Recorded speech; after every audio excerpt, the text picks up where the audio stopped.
जय हिंद एवरीवन।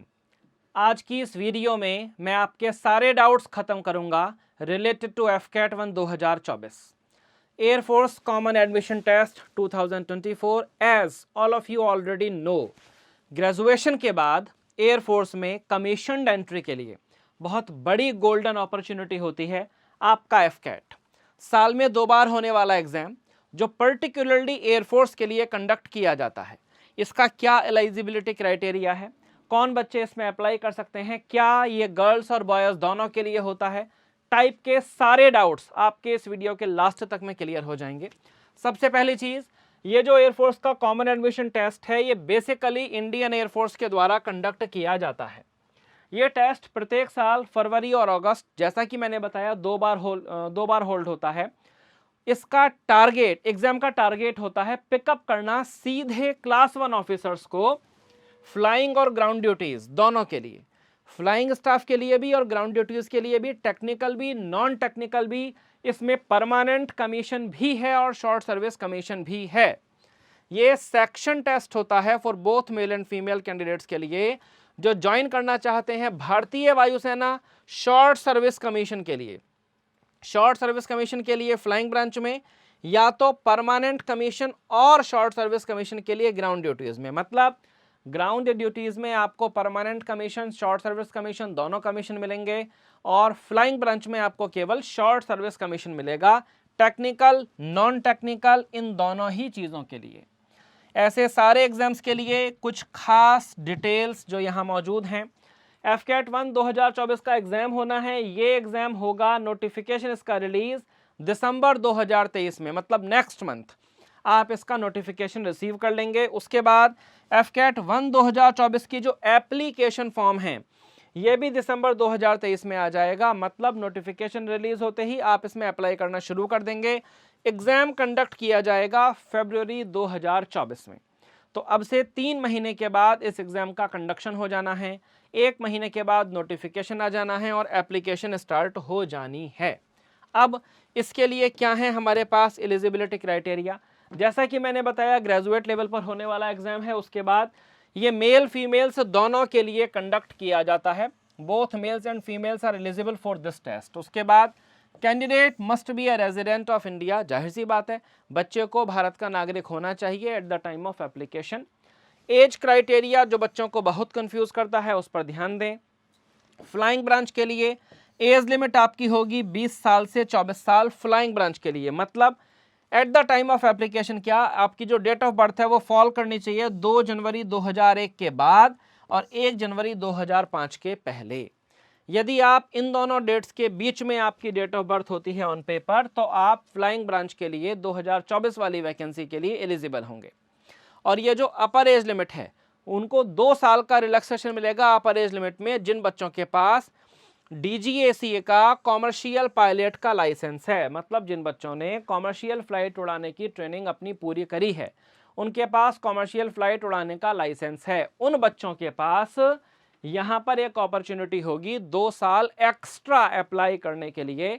मतलब वो 26 साल की एज तक अप्लाई कर सकते हैं। मतलब उनकी डेट ऑफ बर्थ अगर 2 जनवरी 1999 भी होगी तो भी they can apply. Ground duty के लिए 20 से 26 साल की एज ली ही जाती है, कोई बात ही नहीं है। यहाँ किसी कॉमर्शियल पायलट के लाइसेंस की भी आवश्यकता नहीं है।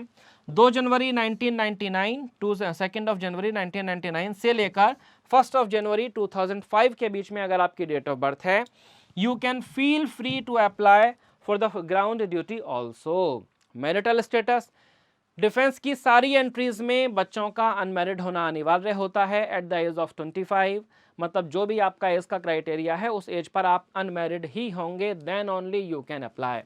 यहाँ तक कि अगर आप विडोअर या डाइवोर्सी भी हैं तो भी आप एप्लीकेबल कैंडिडेट नहीं हैं, आपकी एलिजिबिलिटी हैम्पर हो जाती है, आप अप्लाई नहीं कर सकते।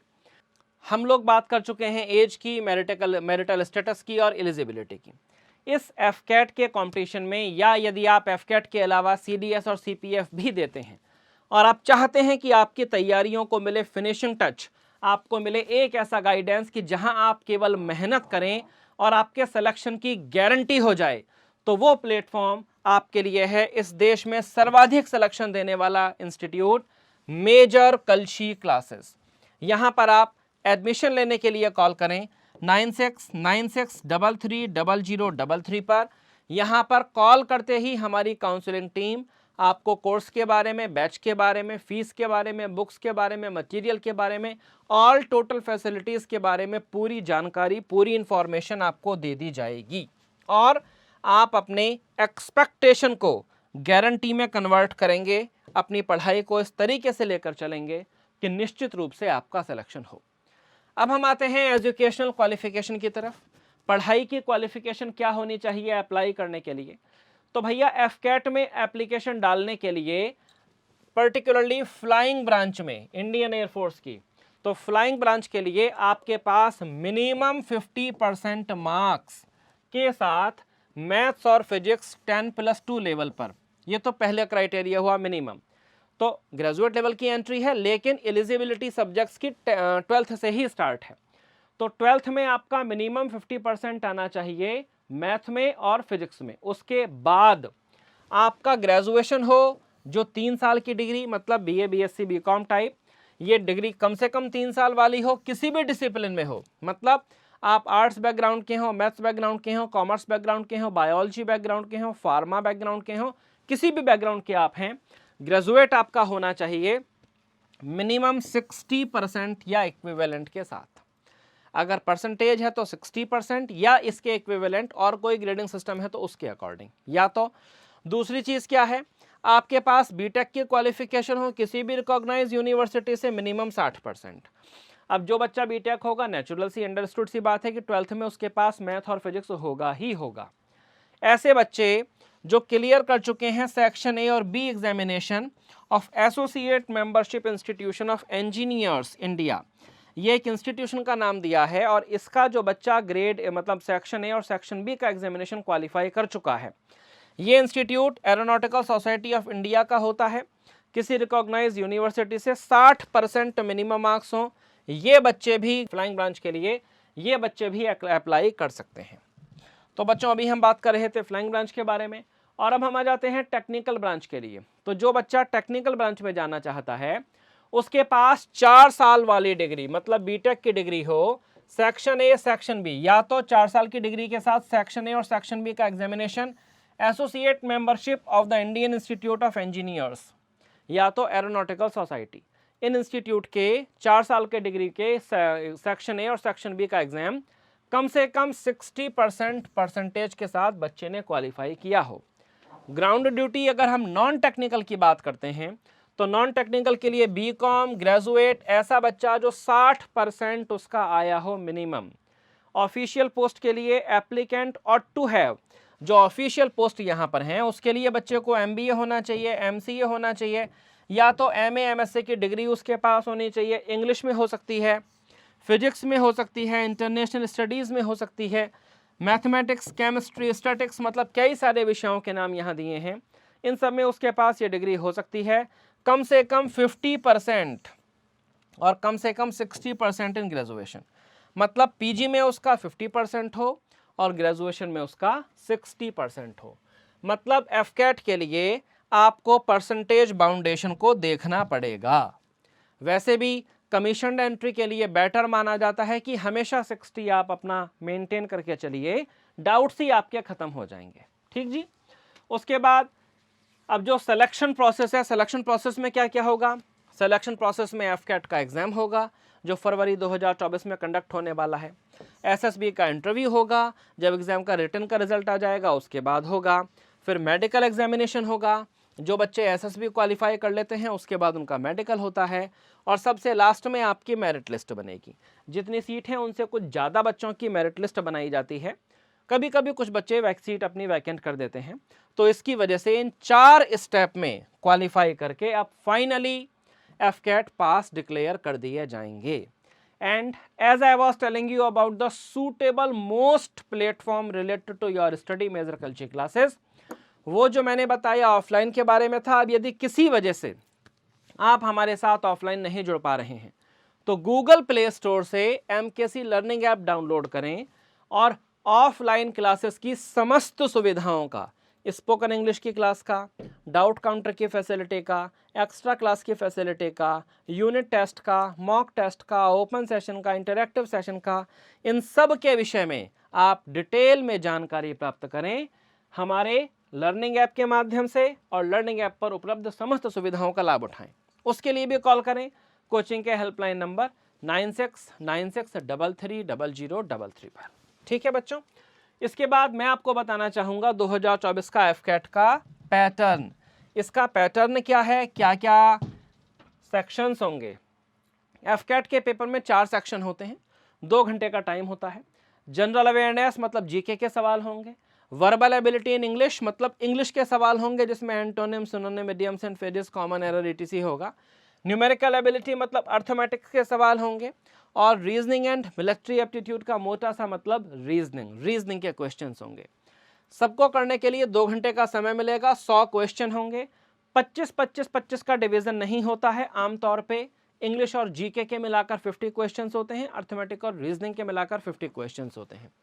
100 क्वेश्चन, 300 मार्क्स मैक्सिमम होंगे, मतलब 3 मार्क्स का एक क्वेश्चन आपसे पूछा जाएगा। ये हो गया रिटन। इस रिटन के बाद एएफएस एसएसबी एग्जाम पैटर्न 2023 की जो एसएसबी होती है एफकैट के बाद वो कैसी होती है जी। तो ऐसे बच्चे जो ऑनलाइन टेस्ट एफकैट का क्वालिफाई कर लेंगे उनको बुलाया जाएगा एएफएसबी इंटरव्यू के लिए। ये जो एएफएसबी का इंटरव्यू है ये कंडक्ट किया जाएगा 3 स्टेज में, अलग अलग सेंटर्स पर। अलग अलग सेंटर्स का मतलब देहरादून में होगा ये एग्जाम, एएफएसबी देहरादून में होगा, वाराणसी में होगा, गांधीनगर में होगा, गुवाहाटी में होगा और मैसूर में होगा।